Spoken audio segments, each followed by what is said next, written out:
going to do a little different than my predecessors. I'm going to sit in a chair and talk.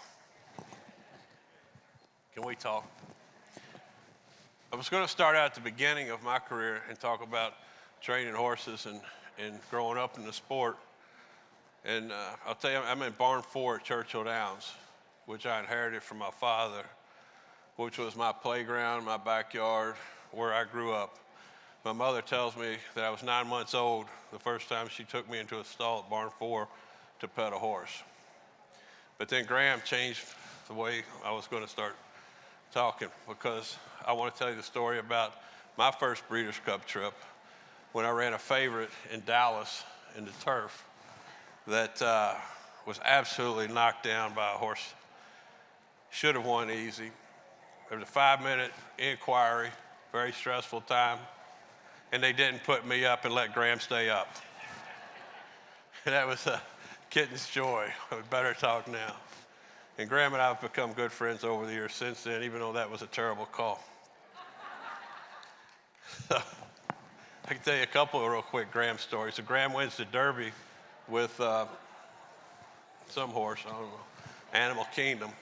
And it's a funny thing with the Derby when you're a trainer. First of all, I've never heard my old Kentucky home. Yeah, there you go. Thank you, buddy. We got a little something. It's Kentucky. Welcome to Louisville, people. Yeah. In this case, I start coughing. So Graham wins the Derby with Animal Kingdom. And like I say, we're in the back in the paddock when everybody's saddling, everybody's going out front, and they get to listen to my old Kentucky home. I haven't heard it yet when I've had a horse in. And then after the race, everybody's cheering and hollering and screaming for the winners, and everybody's watching them come back. And as a trainer, we have to go down the steps and through the way we do with every horse, and go by and check on our horse and talk to the jockey. And if you didn't win, try to find a friend somewhere. Because you go from being everybody pulling on you for 2 straight weeks to nobody wanting to talk to you. Everybody wants to just talk to the winner. But I come down the steps and I see Graham, and he's just won the Kentucky Derby. And you could tell he's teary-eyed and he's going the wrong direction. And I said, Graham, you're going the wrong direction. First we had a little hug, congratulations. I said, you're going the wrong direction. He said, this is your house, take me where I need to go. And he grabbed the back of my sport coat, and we turned around and we went down the right steps and we went out towards the racetrack. I said, now go get your horse and enjoy it. So there's a lot has been said about me being from Louisville and how big it would be to win a Kentucky Derby. But that was proof to me. I don't care if you're born in Louisiana and went to LSU. I don't know how we let him on the stage in Kentucky, but we did. Or if you're born in England in our transplant, winning the Kentucky Derby is the same and as big for every single person out there. Hold on one second. But now we'll start a little bit back at the beginning. My father trained horses, like I said, in barn 4 at Churchill Downs. And I do not ever remember not going into barn 4, and I'm 52 years old.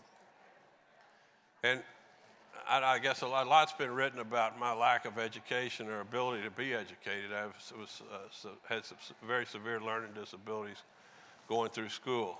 Like Tom, I've got 2 brothers that are geniuses. One's just retired from running a Fortune 500 company. Another one's a major producer, writer in Hollywood.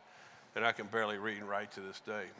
In school, to me, even growing up, I felt like I was in a dark room my whole life until like the 10th grade. It started getting a little bit brighter. And my mother made sure I was with every doctor, every school, every special education you could go to. But the only place I felt comfortable that I can remember, and I can remember 8, 9 years old, walking into that barn and walking horses and talking to the horse. Even though we never said a word, just walking around the shed row with the shank in your hand and the horse with me, we were communicating. And I don't know where I would have been in life without racehorses. So my mother made a deal with me. I went to the worst high school in Kentucky. She told me, start in 9th grade, she said, you go to school every day, you make straight A's in conduct. We all know what you're going to do. I'll never ask you what your grades are. Just promise me you'll graduate high school. I don't care, play football, tout horses, whatever you have to do. I graduated with a 1.2 GPA and went straight to Beulah Park and lived in a tack room to start training horses. And I claimed my first horse when I was 15, with a couple of friends and worked up. But the one I bought for myself, Miss Mindy, was my big horse. So I'm out there training Miss Mindy. I'm 18 years old. She comes back one day, swelling in her knee and a chip in the knee, and I didn't have any money to take the chip out.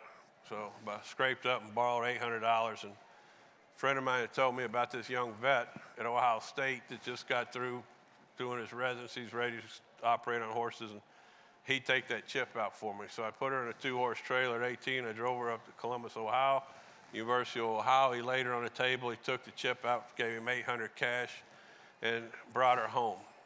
And then I get to the point where the knee's better, but I couldn't pay anybody to gallop her.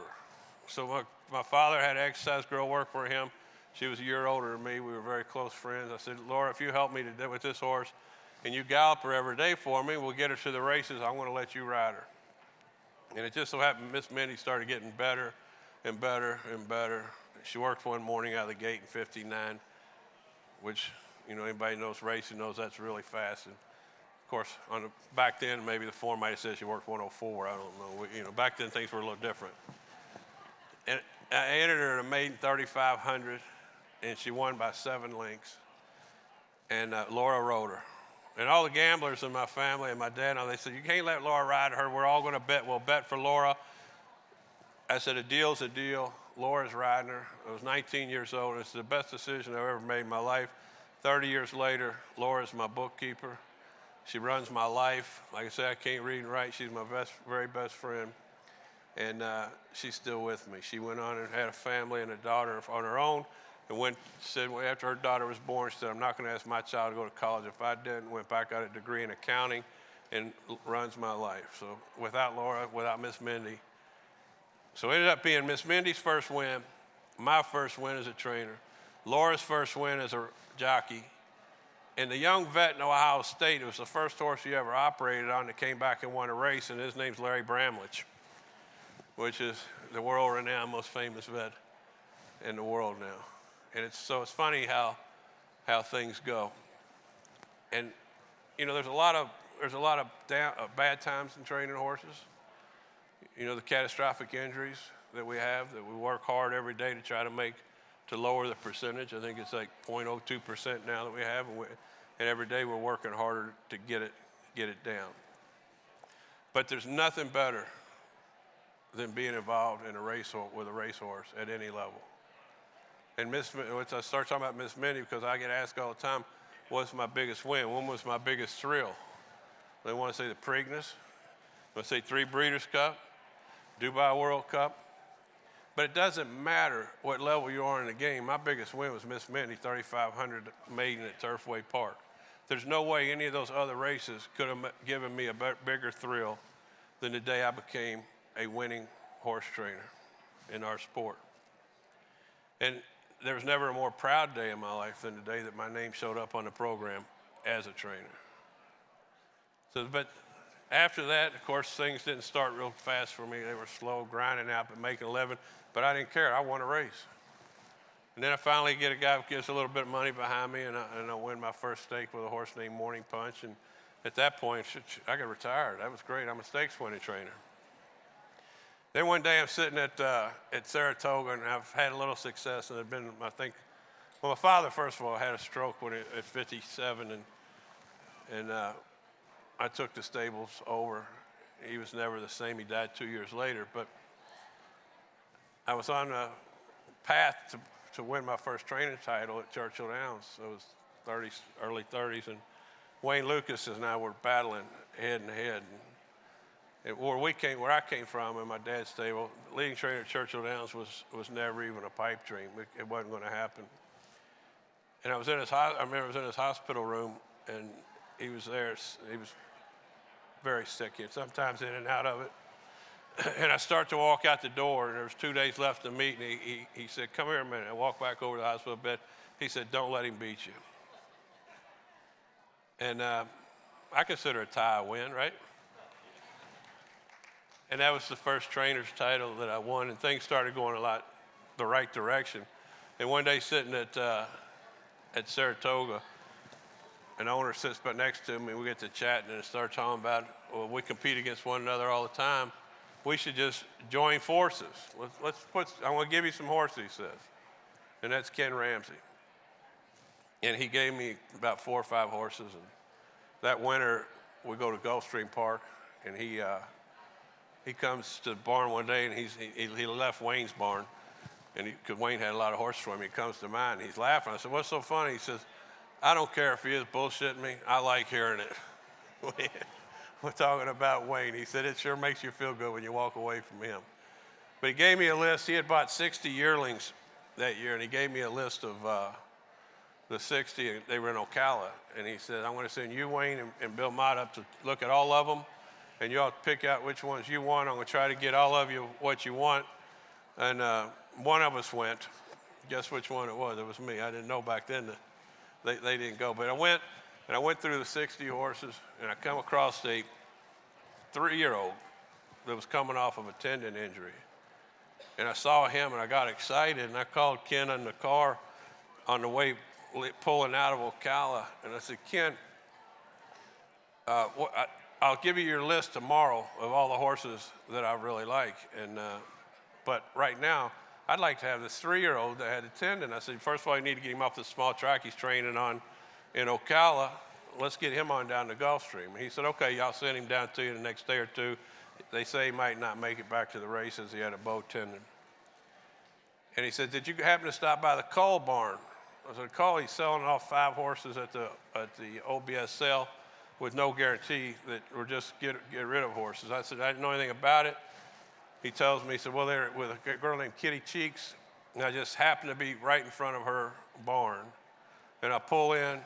She happens to be there at feed time. If I don't call Ken, I go another mile down the road, I don't turn around. Kitty's there. She pulls out 4 horses that need to be culled. They weren't much stock. And there's a home and place. So every horse is a great horse. There's a home and place for every one of them. But they didn't belong in Ken Ramsey's stable. And then they pull out a 4th colt, a great big chestnut colt, and he started marching at me, and he looked just like a man. I said, "Yeah, this is one of the best horses I've ever seen." Now, getting back in the car, and I called Ken and said, "Why are you selling the El Prado colt?" I said, "I hate to tell you, that's your best 2-year-old. Of all of them we went through, this is the best one." He said, "Well, he's crooked in his knee, and everybody says it won't hold." And I said, "Well, give me a chance to let it hold, because a lot of times those things can be deceptive, and they'll grow out of them a little bit." But make a long story short, the 3-year-old colt was Roses in May. $5.5 million in earnings, Dubai World Cup. The chestnut colt was Kitten's Joy that he ended up keeping and not going through the sale. And it's funny in life, period, but in horse racing, I guess in all aspects of life, how little breaks and little things in life. That one trip to Ocala changed my life and my family's life and probably generations to come. Between the two of them, they made $7.5 million. Kitten's Joy should have been a Breeders' Cup winner, but my English friend messed me up there. And life, and it's gotten better and better. And as I talk about what's your favorite, the bars always rise. And the guys will tell you, your first win is your favorite, and it doesn't matter if it's a claimant. Then it's the big first bet you made. And then it's the listed stake, and then the greatest stake, and then the grade 1, and then Dubai World Cups. Those things become bigger and bigger and bigger. And I trained for one owner, and his favorite line to me was, he said, "I've spent millions of dollars for the 10 seconds before the wire when you know you're going to win." He said it's the second best 10 seconds in a man's life, and I've spent a lot more on the best 10 seconds. So another quick, I got a couple of Graham stories, but I'll tell you another one about, we happened to be in Dubai, and he made $600,000 that weekend, winning the Dubai World Cup. But a couple of days before the race, we go out to this fancy restaurant, and Dubai is one of the only countries in the Middle East you can drink. So we're out drinking big things of wine, and we drank maybe a little bit too much. That's happened a few times in my life. We take a selfie together, and the year before, Bob Baffert had a heart attack in Dubai. And I sent him a text with the picture saying, "There aren't any heart attacks over here." And never heard back from him. And you know Bob, if you all know Bob, he usually will hit me back twice as hard with something. Never heard from him, Graham comes in the next morning, and he said, "You remember the old days when you used to drunk dial, and you call?" I said, yeah, I remember. He says, never drunk tweet. He said, now you're offending a lot of people at one time instead of just one. And that night we ran. Both my horses ran dead last. Ding, text. I look at the phone. Any heart attacks yet? Get the hell out of there.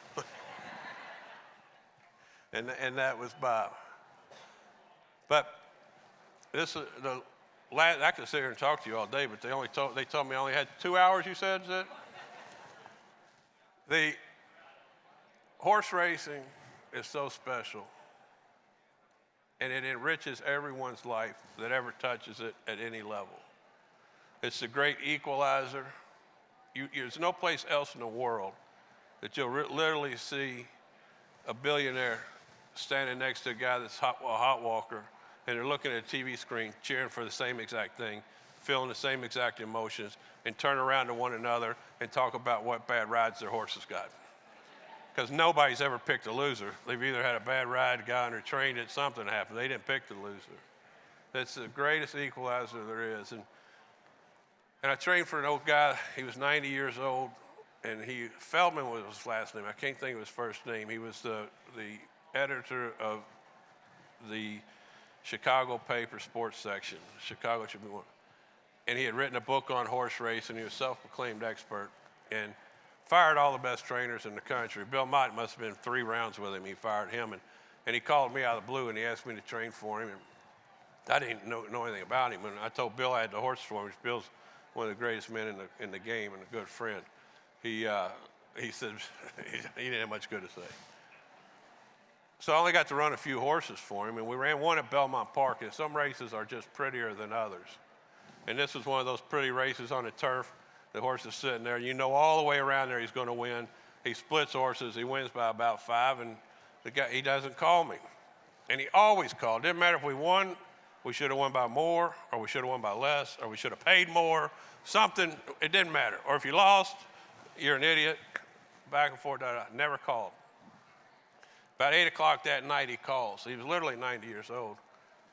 And he said, I just called to tell you I'm on the way to the hospital. And he said, I'm going to die. They've told me if I have to come back, this is it for me. He said, Sweat, I just wanted to let you know, from the 8th pole home today, I was 25 again. He went to the hospital and he died 3 days later. So, and to me, that's the epitome of what horse racing can do for people, what it does do for people.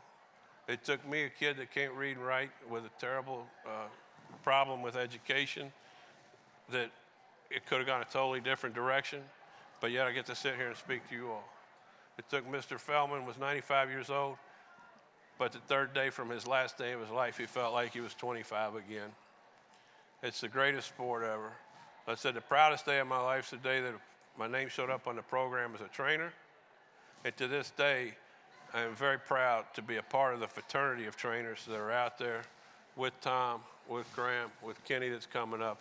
We might all compete for a living, but there's a camaraderie that unless you've been a thoroughbred horse trainer and been browbeat by owners, or not able to make your feed bill, or had a catastrophic injury, that really are, only this group, this fraternity can truly understand it, and it's a great support system, and it's just a great game, and I want to thank all of you all for being a part of it. Okay.